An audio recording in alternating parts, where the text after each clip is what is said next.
A palavra do Senhor hoje é sobre o nosso tema do mês. Ele veio e ele voltará. E vamos falar sobre o fim dos tempos. Está preparado? Vamos levantar voo e mergulhar no que Deus está falando e preparando nesses dias.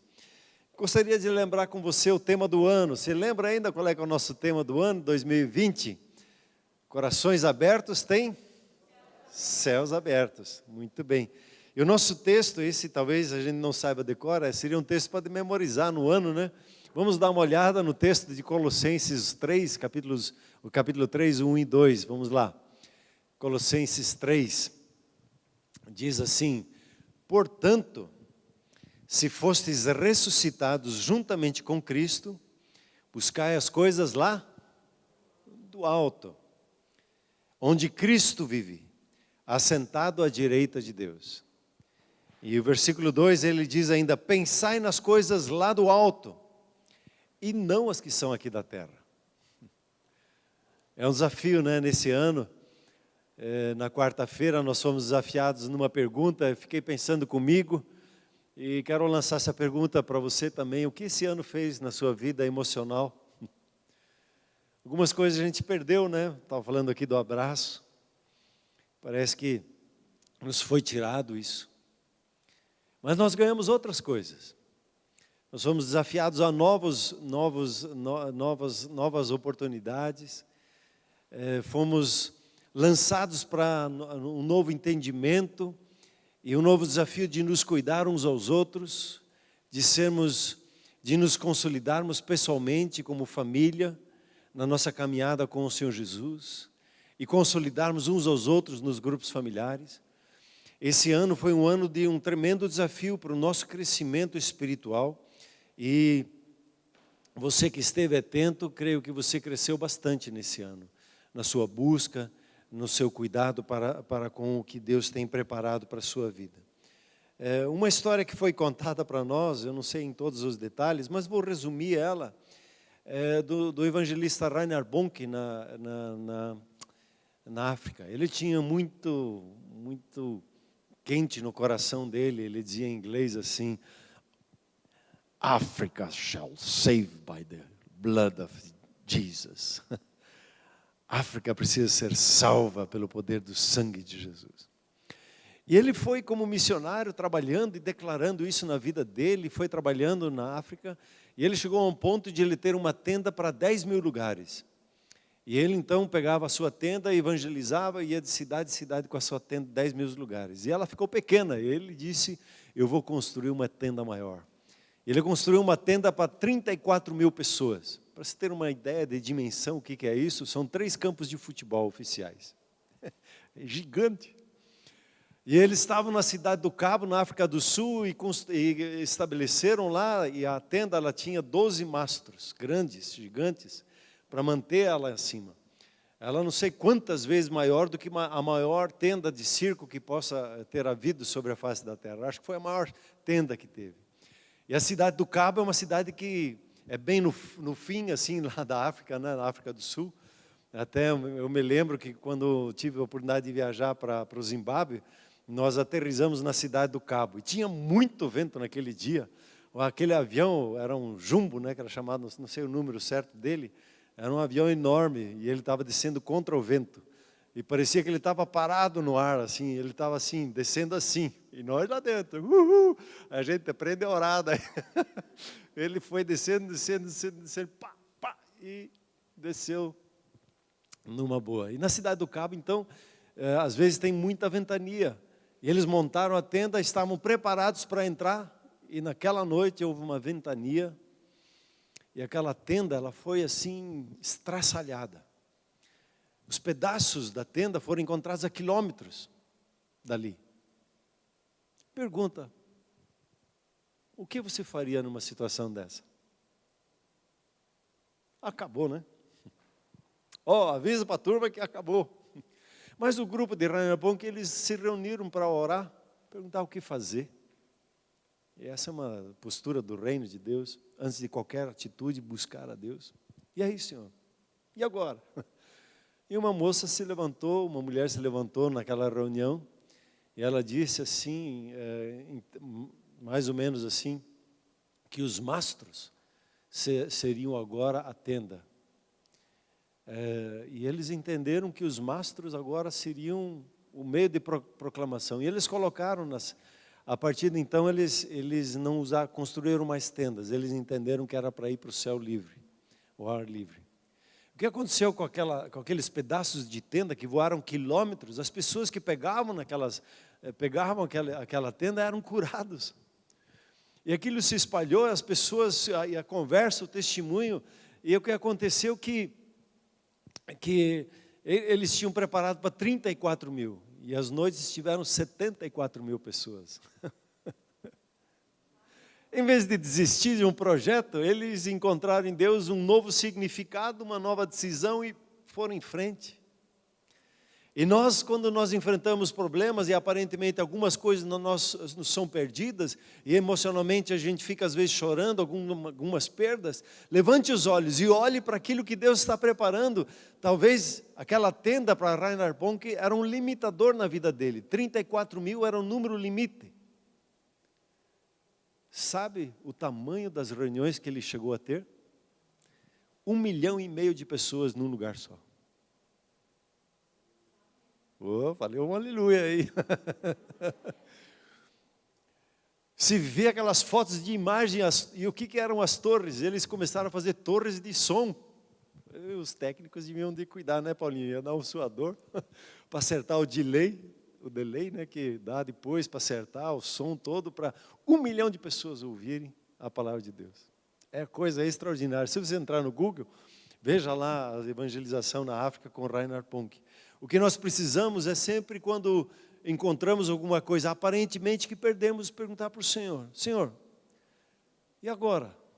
E aí? O que o Senhor diz sobre isso? Não podemos agir como seres humanos normais. Nós somos anormais, nós somos do céu. Né? Temos o Espírito Santo de Deus em nossa vida e precisamos ressignificar algumas coisas. Aquilo que nós perdemos, entregamos, talvez eram limitadores. E agora nós entramos para um novo tempo, onde nós podemos romper de uma maneira extraordinária nas nossas vidas. Então esse ano foi um ano para nós aprendermos a pensar como os céus pensam. E eu estava vendo um pouquinho dos temas, agora há pouco nós falamos sobre uma vida abençoada. As finanças segundo os céus e não segundo a terra. E os céus pensam distintamente sobre as finanças, né? As finanças da terra, elas são limitadas. Os recursos são limitados e eles sempre vão nos limitar. Só que a fé, ela é ilimitada. E você sempre entra no ambiente da fé, da possibilidade e não da limitação. Aí nós conversamos sobre isso, né? Em outubro nós conversamos aí sobre ser aconselhados por Deus. E o privilégio que nós temos da parte de Deus de ter um maravilhoso conselheiro em nossas vidas e em cada decisão receber a orientação da parte dele. Nós falamos um pouquinho no primeiro semestre sobre o reino de Deus, fizemos uma série, eu vi lá os títulos: o poder do jardim, da intimidade com Deus. Nós falamos sobre criados para ter domínio, vamos falar um pouquinho sobre isso. E um reino de poder, é o reino de Deus. E nós falamos sobre a moeda do reino. A moeda do reino não é o real, é uma outra moeda que nós temos no reino de Deus. E o tema que nós colocamos normalmente para dezembro, falando da época natalina, da vinda de Jesus sobre a face da terra e da manifestação dele entre nós, hoje nós vamos falar sobre ele veio e ele voltará.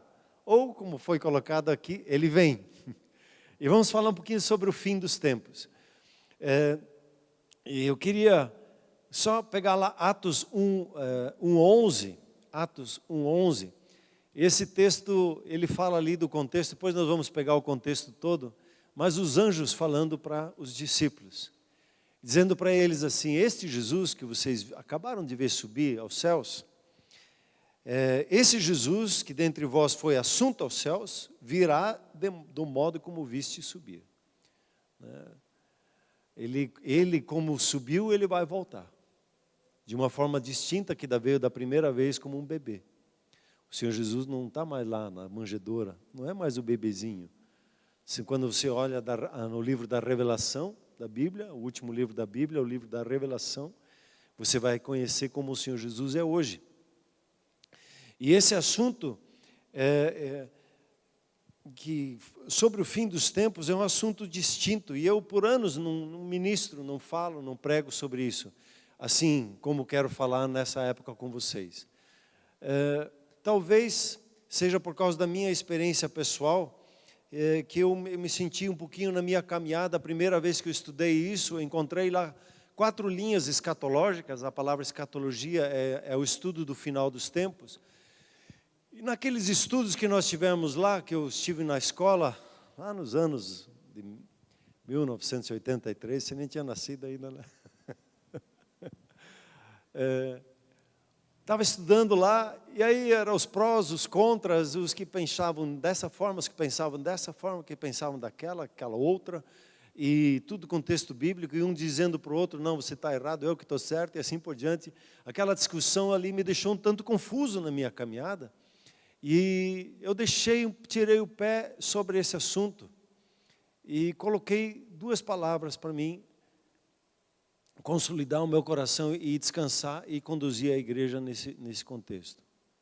Mas eu vejo que ao nosso redor, hoje, nós temos, aí dizem que 95% das pregações e o ensino sobre esse assunto tem a ver com uma das linhas que é a mais conhecida, que se tornou muito conhecida pela série dos livros e também dos vídeos deixados para trás. E nos dias atuais, não sei se já terminou ou não, tem uma novela chamada Apocalipse que segue essa linha de pensamento. E essa linha de pensamento, a mais conhecida, que eu não acompanho em todos os seus detalhes como ela é, você vai perceber hoje o porquê disso, a ênfase que eu vejo distinta, você imaginar aqui uma linha do tempo. E nessa linha do tempo você tem a morte e a ressurreição do Senhor Jesus, aí ele vai para os céus, depois de 40 dias, 50 dias vem o Espírito Santo. Inicia-se a manifestação do reino de Deus, quando o Espírito Santo vem, e você tem agora o tempo da igreja nessa linha. E aí como é que é o final dos tempos? Aí existe a seguinte opinião, e mais para adiante nós vamos falar das 490 semanas de Daniel. E naquelas 400 semanas de Daniel, falta uma semana. E uma semana, então, são 7 dias, ou 7 anos. Eles consideram como anos, são uma semana com 7 anos. Aonde se encaixa essas 7 semanas? No final aqui, dessa linha da igreja. E então são 7 anos.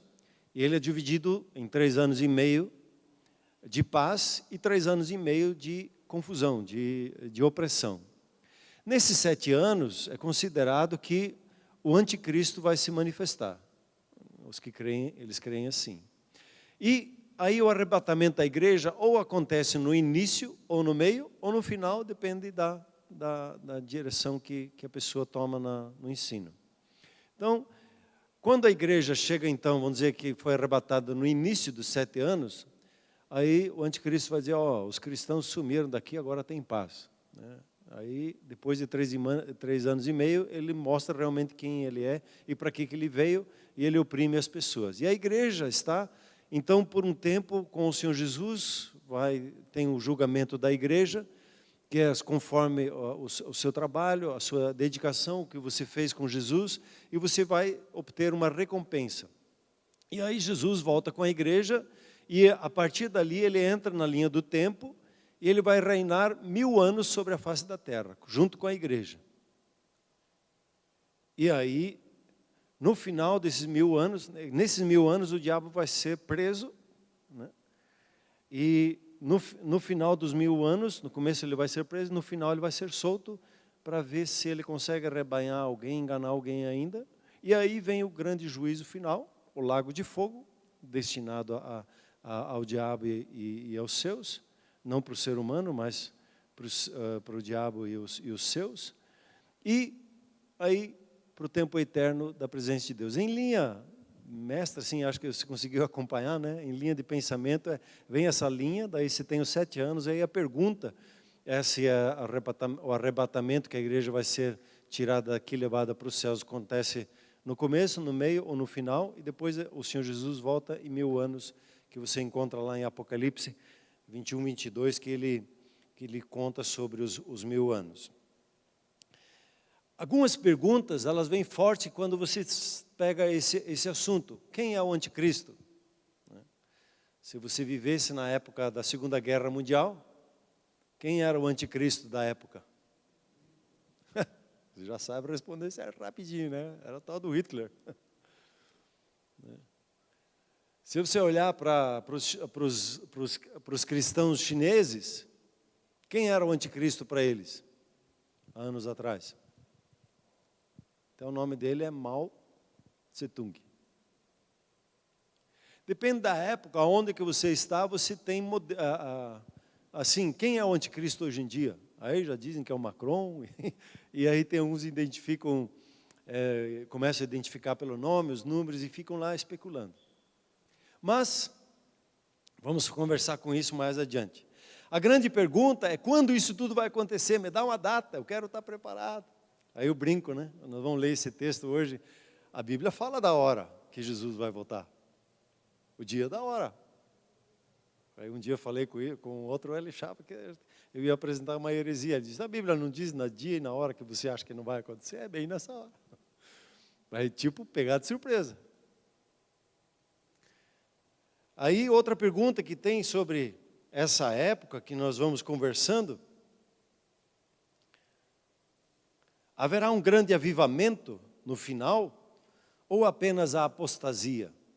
A apostasia, a Bíblia fala sobre ela, que é uma queda das pessoas que estavam servindo ao Senhor Jesus e elas se afastam do Senhor Jesus. E uns dizem que só vai ter apostasia, outros dizem não, vai ter um avivamento. Já chegaram a me acusar que eu era um falso profeta, porque eu disse, não, vai vir um avivamento. Não, só no final do tempo não tem avivamento, só apostasia. E você fica se perguntando, como é que as pessoas pensam sobre isso? A grande pergunta, a igreja vai enfrentar a grande tribulação, sim ou não? A turma fica meio assim, né? Um dia eu estava conversando com um jovem e disse, o nosso pastor, na época eu era pastor de jovens, o pastor Vitor, ele dizia, ele ensina assim, o dispensacionalismo, que antes da tribulação nós vamos ser libertos. E aquele jovem olhou para mim, e se o pastor estiver errado, nós vamos pegar ele na tribulação. Ele vai experimentar a tribulação, a ideia do rapaz. Algumas perguntas que vêm sobre nesse tempo e que trazem grandes perguntas. E para mim, o versículo-chave, em todo esse emaranhado, às vezes, de entendimento, e eu peguei para mim Mateus 25, 13. Até se você quiser já ler e estudar um pouquinho, Mateus 23, 24, 25, são peças chaves para entender o final dos tempos, né? É um discurso do Senhor Jesus ali de juízo e assim por diante. Mas em Mateus 25, 13, ele diz o quê? Leia no 3 comigo. 1, 2, 3. Vigiai, pois, porque não sabeis o dia nem a hora. O que Jesus está falando aqui? Fique ligado, fique vigiando. Cuide da sua vida. Se mantenha preparado a toda hora, a todo instante. Às vezes chegava dia na minha vida, eu acordava de manhã e perguntava assim, será que é hoje? Para me treinar a vigiar. E um pouquinho mais adiante, o versículo no capítulo 26, 41, ele diz assim, quando fala sobre a tentação, Mateus 26, 41, diz assim, vigiai e orai, para que não entreis em tentação. O espírito, na verdade, está pronto, mas a carne é fraca. Então, hoje, pelo menos se você receber essa palavra sobre o final dos tempos, eu caminhei com ela há muitos anos. Vigiar e orar. Esteja sempre atento e sempre em comunhão com Deus, porque você não vai ser confundido. Uma das coisas que o Senhor Jesus fala sobre, ali em Mateus 23, é o engano. Existe muito engano ao nosso redor. Hoje se chama isso de fake news. Notícia falsa, tem muito fake news por aí. É muito engano, muita gente falando coisa que, puxa vida, de onde que tirou isso? E nós precisamos vigiar e orar, manter a nossa comunhão com Deus. Se hoje você acolher essa palavra no coração e firmar o seu coração, você já está caminhando muito bem, porque você está preparado. Não sabe, a gente não sabe o dia e a hora da volta do Senhor Jesus. Essa é uma marca da vinda do Senhor Jesus, ela será de surpresa. Ela vai ser numa hora que ninguém está atento. Ela não está mais vinculada a sinais.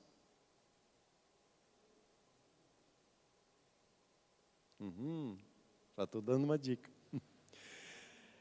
Um dos problemas sobre essa mensagem do dispensacionalismo que eu vejo é o fruto da mensagem. Essa questão da tribulação gera muito medo na vida das pessoas e muita insegurança. E esse medo, essa insegurança traz consigo o desejo de escapar. E alguns até, eu achei engraçado a expressão, a grande loteria do cristão qual é que é? É o arrebatamento, é ele ir para o céu.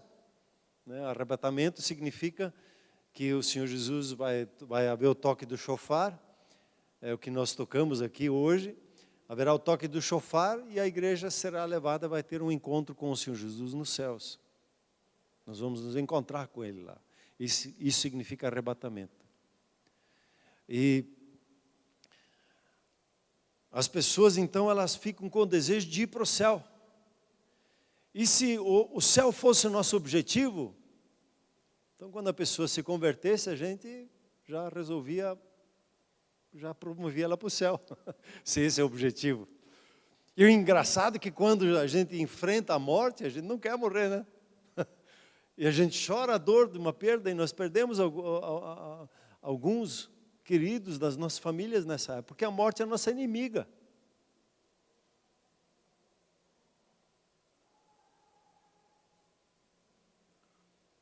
Fala-se da mensagem aqui escapista, aguenta firme, que daqui a pouco a gente vai para o céu. Então, só aguentar um firme, aí vai um tempo, logo Jesus vai voltar, e daí vai terminar.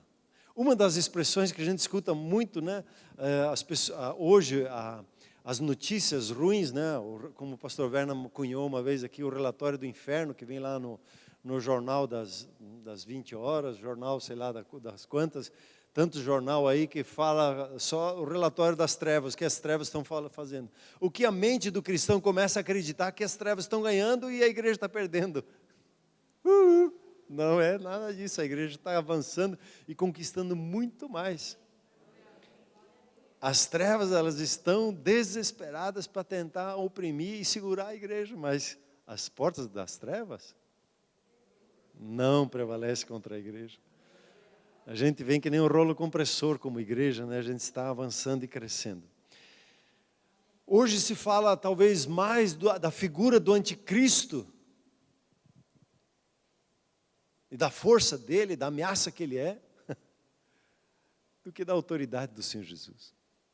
Então, esses pontos, esses frutos, às vezes me assustam e me incomodam bastante. Uma outra questão que eu acompanhei durante os anos de leitura sobre profecias bíblicas, é que as profecias bíblicas, normalmente, você vai entender elas quando elas se cumprem, e não antes. Porque os caminhos de Deus e o pensamento de Deus é muito superior ao nosso. Não é assim que a palavra de Deus ensina? Aí você pega, por exemplo, estava escancarado com pelo menos 700 profecias a vinda do Senhor Jesus. Ele ia nascer em Belém, ele ia ser chamado do Egito, ele ia ser nazareno, ele ia levar sobre si as nossas dores, sobre o seu corpo. A gente ia olhar para ele, não ia se agradar dele, porque ele estava todo desfigurado no sofrimento dele. Ele ia vir montado num burro, num burrico. E tantas outras profecias. E as pessoas da época de Jesus, vocês não têm ideia, eles sabiam a Torá, os 5 livros de Moisés, de cor e salteado. Eles tinham os profetas de cor e salteado na vida deles, tanto que quando os reis vieram para perguntar lá para Herodes, onde que tinha nascido, Herodes mandou perguntar para eles, e disse, vai nascer em Belém. E aí os reis vão para lá. Eles sabiam das coisas. Eles conheciam a cultura, eles conheciam de cor, eles conheciam o significado do hebraico e assim por diante. Eles tinham todo o conhecimento, mas não tinham a revelação. E aí o que acontece quando Jesus morre e ressuscita? Ele conversa com os discípulos, e nós vimos aquele texto de Emaús, onde que Jesus ele esclarece, dá a revelação do que era. Ele nos diz, não estava escrito assim que ia acontecer assim. E aí eu tenho, agora entendi. E aí vem o Espírito Santo em Atos 2, e ele começa então a revelar e trazer o entendimento do que aconteceu na morte e na ressurreição de Jesus, só depois que entenderam. Então, muitas das profecias bíblicas, nós só vamos entender depois que elas se cumpriram. Por isso, na minha mente, na minha limitação de vida, eu coloquei vigiar e orar, como um lema nesse tema sobre o final dos tempos. E a pergunta que eu queria trabalhar um pouco com vocês hoje, e nas lives nós vamos dar mais a sequência nisso, a minha pergunta é, o Senhor Jesus veio para quê nesse mundo? Para que Ele veio? Para que Ele abriu mão, como diz Filipenses 2, Ele abriu mão da posição de Deus que ele estava, Ele abriu mão de ser Deus e se tornou um ser humano, e como ser humano se tornou servo. Para quê? Encontrar a resposta dessa pergunta ajuda a entender o final dos tempos e a entender o processo da história com a igreja.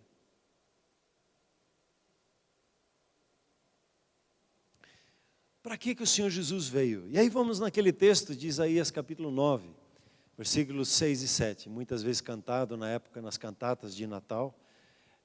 É um texto clássico que é muito usado e é uma profecia sobre o Senhor Jesus lá de Isaías. Diz assim, Isaías 9, por quê? Um filho nos nasceu, um filho se nos deu. Os jovens aí conhecem a música do Rodolfo, né? Que ele usa essa música aí. Eu uso esse texto. Um menino nasceu e um filho se nos deu. E veja ali a palavra, o governo está sobre os seus ombros. Presta atenção. E o seu nome será maravilhoso, conselheiro, Deus forte, Pai da eternidade, príncipe da paz. E o versículo seguinte, para quê?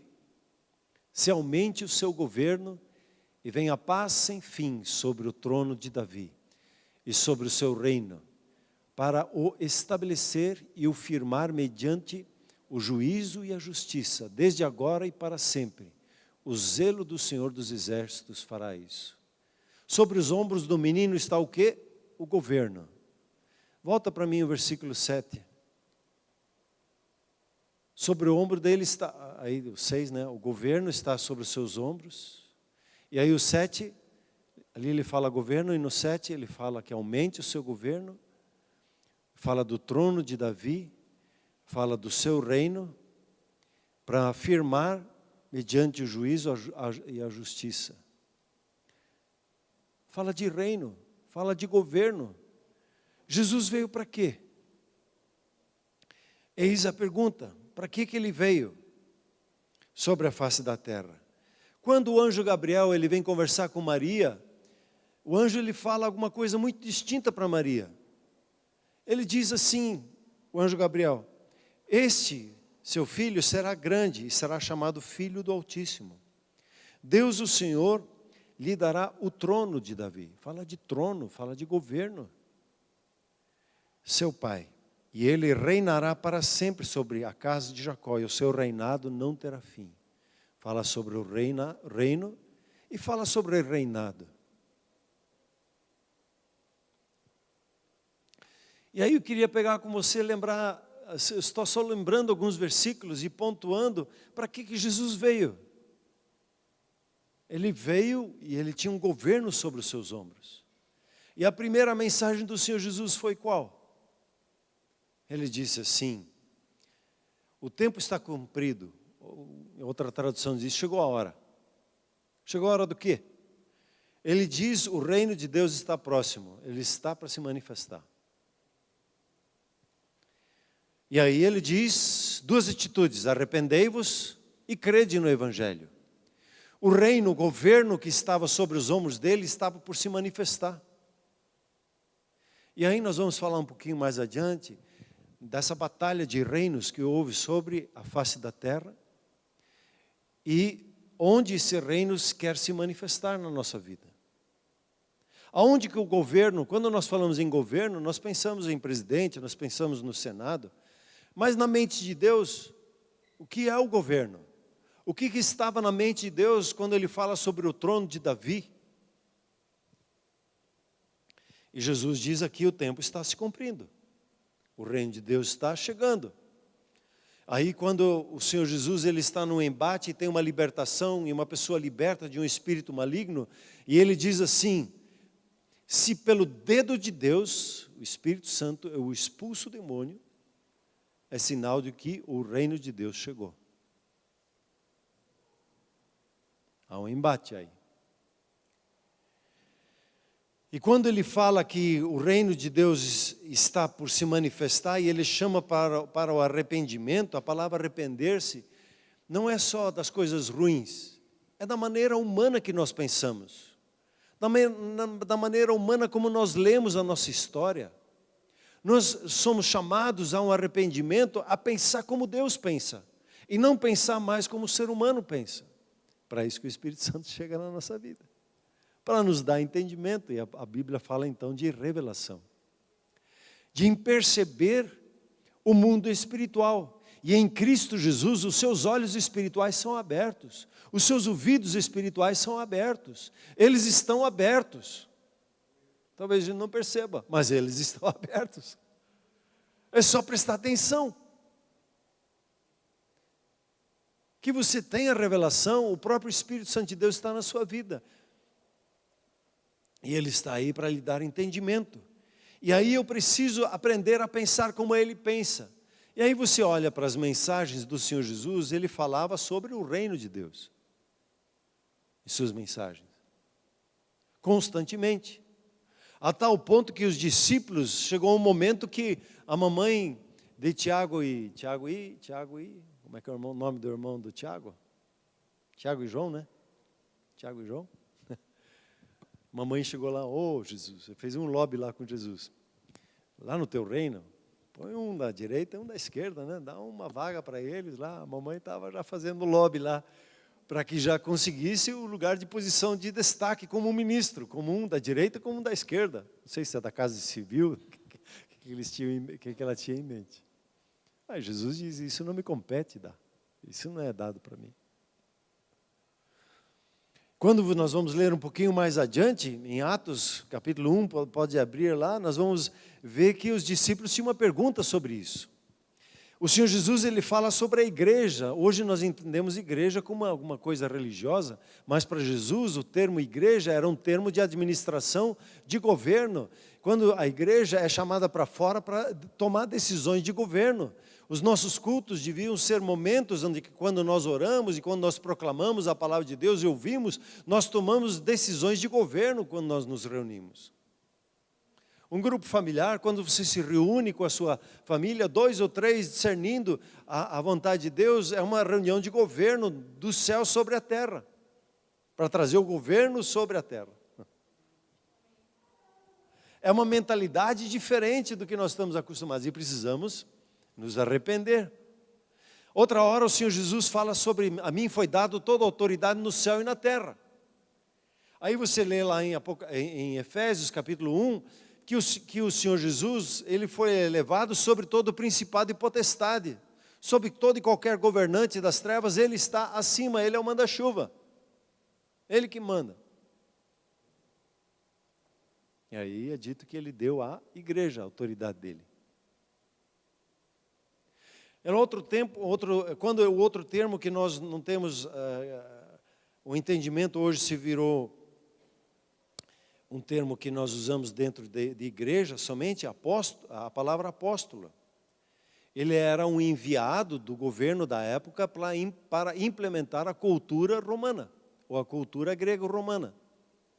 Ele tinha essa incumbência de trazer ao povo a cultura, o jeito de falar, o jeito de pensar, o jeito de se vestir, o jeito de tratar, os valores daquele império, o apóstolo trazia e implementava as escolas e as construções e todo o jeito das cidades para que refletissem a cultura do império. Essa era a função de um apóstolo, ou é a função de um apóstolo, de manifestar a cultura do reino de Deus. Quando você lê lá sobre o trono de Davi e o filho do homem à direita do pai, que ele fala com os líderes daquela época, eles acharam isso um absurdo. Do que Jesus estava falando?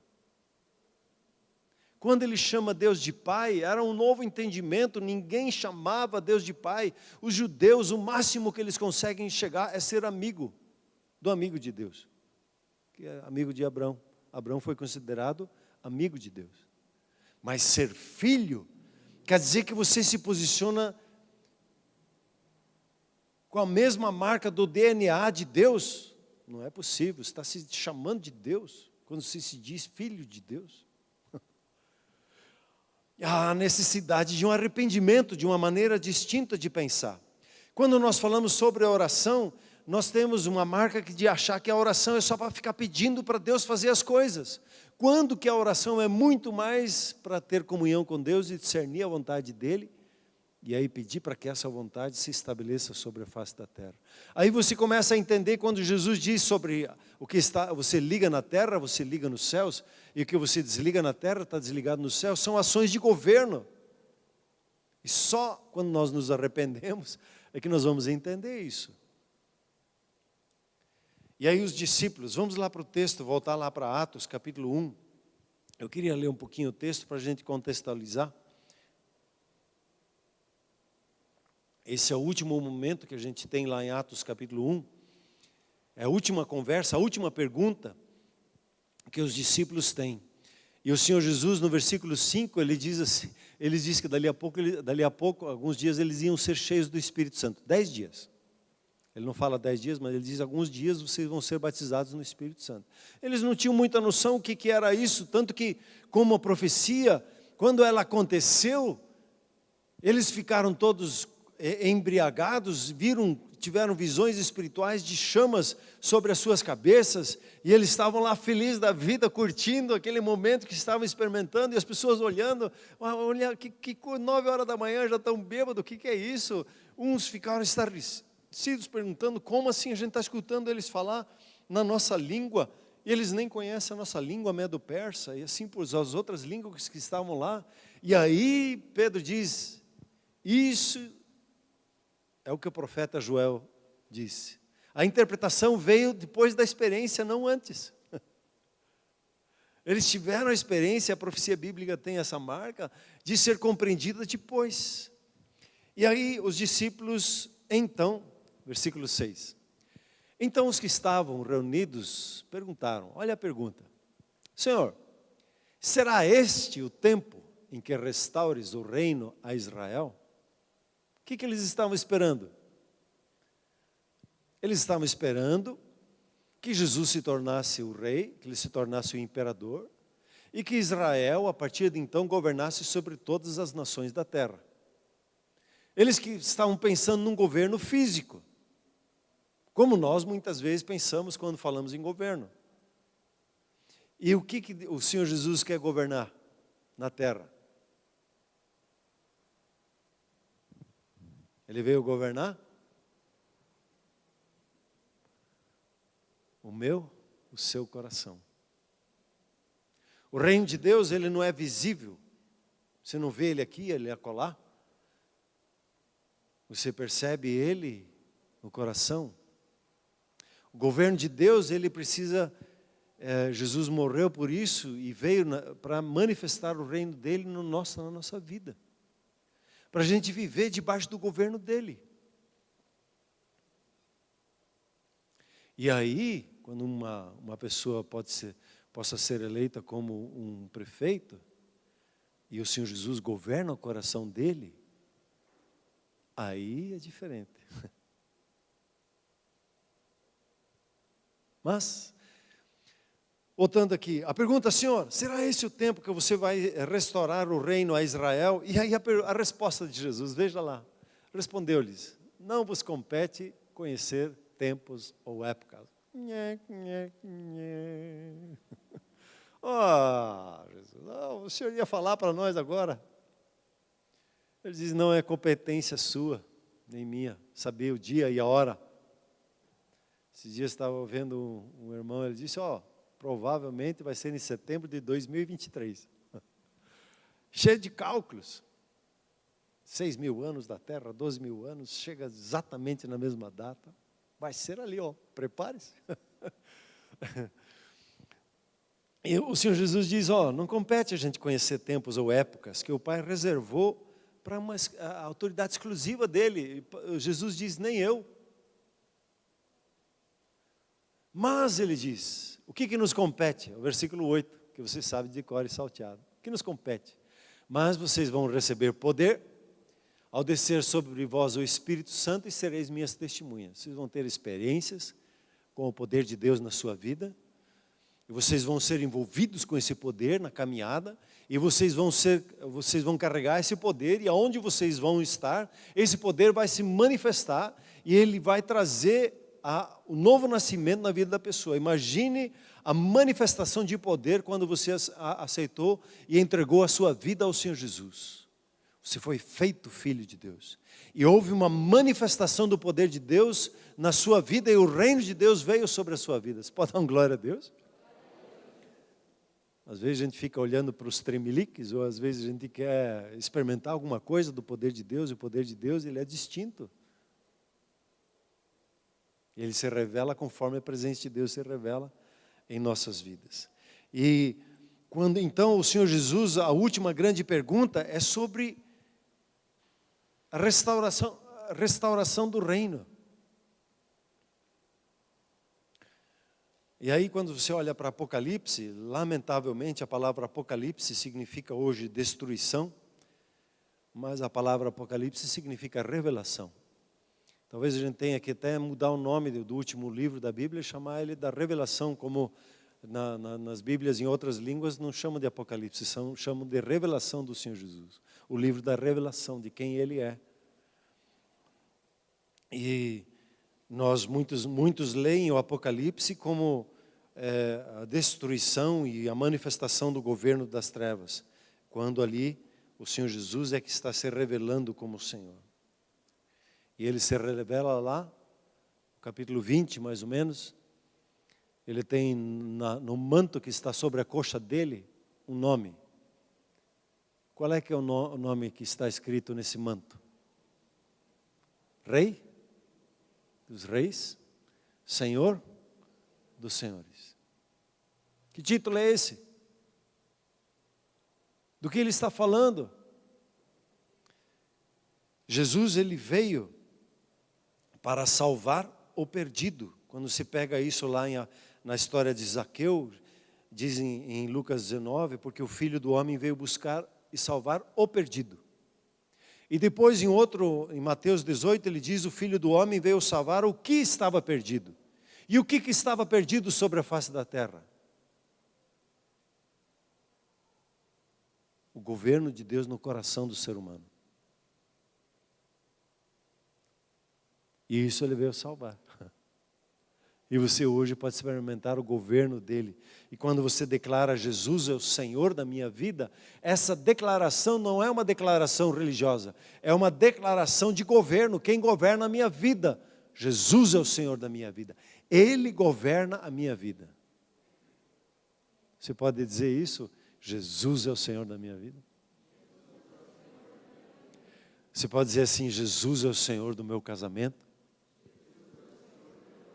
E se você é solteiro, já vai profetizando, né? Jesus é o Senhor sobre a minha família. Jesus é o Senhor sobre a minha cidade. Quando tenho oportunidade de orar em situações de governo, eu celebro e proclamo que Jesus é o Senhor sobre os céus da nossa cidade. E não aceito nenhum outro governo de qualquer entidade, de qualquer espírito maligno. Eu declaro o senhorio sobre essa cidade e reconheço só Ele como o Senhor sobre essa cidade. E faço questão de, quando oro por uma autoridade, de celebrar o senhorio de Jesus na minha cidade. Os céus são do Senhor Jesus sobre a nossa cidade. Amém, queridos? Para concluir, 2 textos. Quando você pega lá Gênesis, só lembrando esse Gênesis, quando Deus diz assim, conversa consigo mesmo, diz: vamos fazer o ser humano, vamos fazer ele nossa imagem. E ele diz para quê?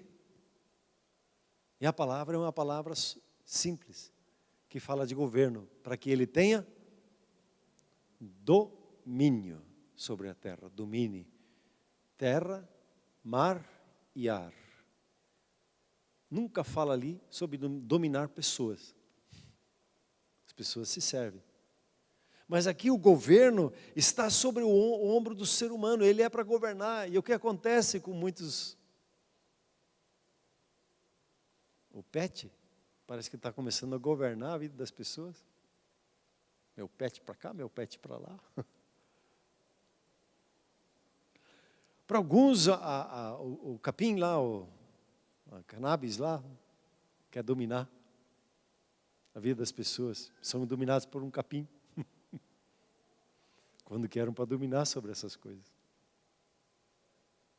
Capim, né? Nós fomos gerados para domínio, para governo sobre a face da terra. E aí entra um tema interessantíssimo, quando você vê em Lucas 4, e eu quero terminar com esse texto.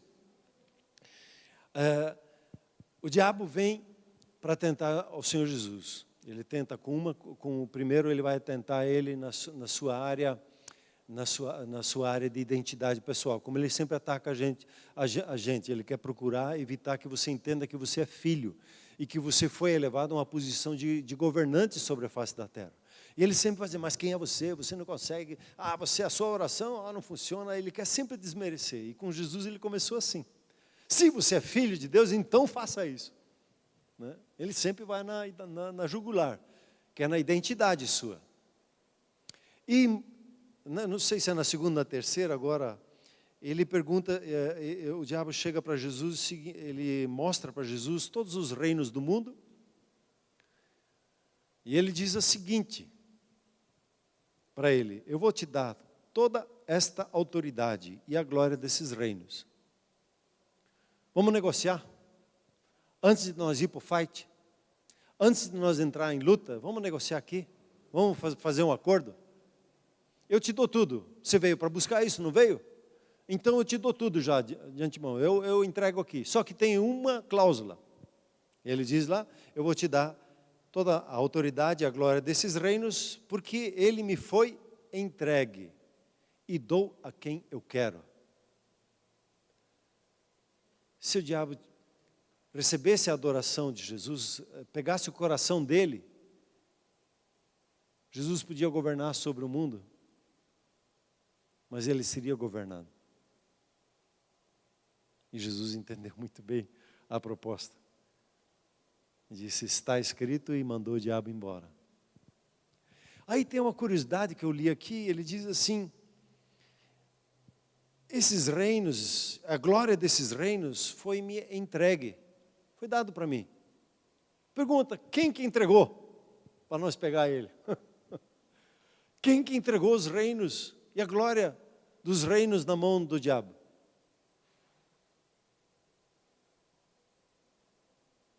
O ser humano, quando decidiu sair do governo de Deus e entrar para o governo dele. A terra é dos filhos dos homens. Deus a deu para o ser humano governar e manifestar o reino dele sobre a face da terra e encher toda a terra com a glória de Deus. Agora, o diabo passou a lábia lá e roubou o coração da Eva, roubou o coração de Adão, e eles se tornaram subjugados a ele.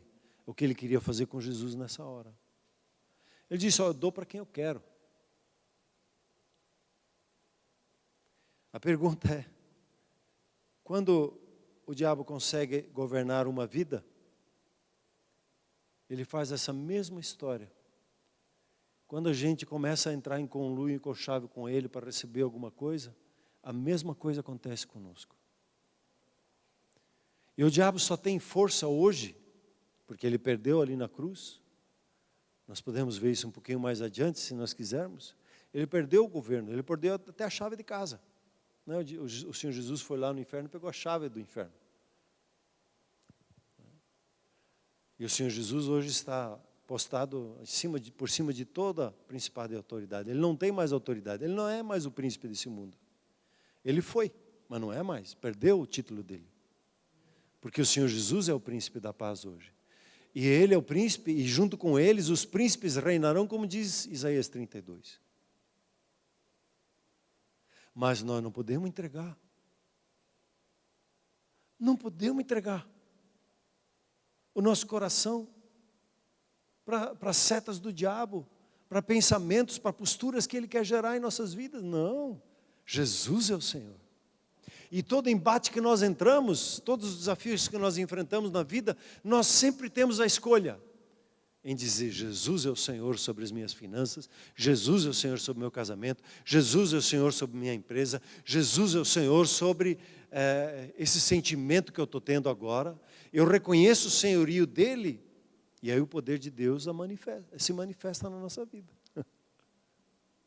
Amém, queridos? Eu gosto de lembrar o texto, não sei se Jeremias ou Isaías, ele diz: mas é isso aí que nos incomodou tanto.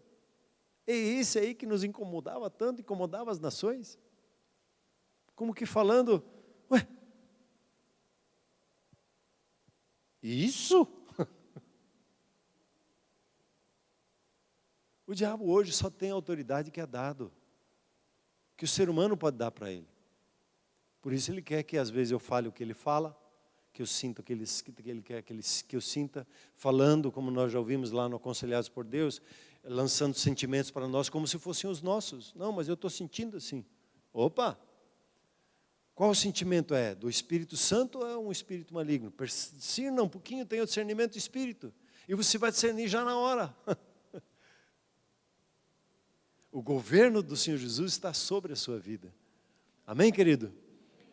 Diga aí, e agora entrou uma batalha espiritual na mente de muitas pessoas aqui. Diga comigo assim: o Senhor Jesus é o Senhor da minha mente e dos meus sentimentos. Amém? O interessante é que quando o governo dele se estabelece na nossa vida, ele governa por intermédio da sua paz, sossego, tranquilidade. Essa é a marca do reino de Deus. Alegria no Espírito Santo, a justiça. Você é o que você é em Cristo Jesus. Você foi declarado justo, justa, diante de Deus. Essa é a sua identidade. Ele governa por intermédio da paz, por isso que ele é o príncipe da paz, do shalom. A sua vida como eu já falei aqui, a sua vida, você foi feito para viver no shalom de Deus, para viver na paz, na harmonia, no descanso, na tranquilidade, na confiança. E o reino das trevas governa com que sentimento?